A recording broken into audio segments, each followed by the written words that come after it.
Railway এক্সামের কিন্তু most একটি গুরুত্বপূর্ণ প্রশ্ন, যে প্রশ্ন কিন্তু রেলওয়ে এক্সামে বারবার কিন্তু এসেই থাকে। এই টাইপের প্রশ্ন কিভাবে তোমরা পেন পেপার ছাড়া দেখা মাত্রই সলভ করে আসতে পারো? দেখো লজিক আগে ভালো করে দেখো, যদি লজিক জানো তো এই টাইপের প্রশ্ন তোমার 2 সেকেন্ড লাগবে না সলভ করতে। প্রশ্নে বলে দিয়েছে যে আশিস, ললিতা, প্রণব এত রুবাতে বিনিয়োগ করেছে।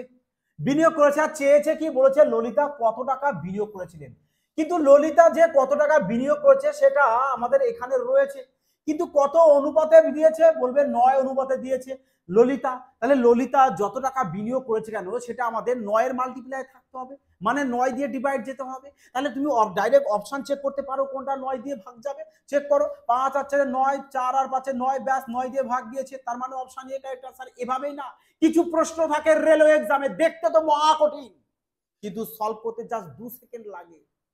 যদি লজিক ভালো লাগে অবশ্যই এটি পেয়ে কমেন্ট, লাইক এবং চ্যানেলটিকে সাবস্ক্রাইব করে সঙ্গে থাকবে এই ধরনের শানদার প্রশ্ন 2 সেকেন্ডে সলভ করে নিয়ে আসার জন্য।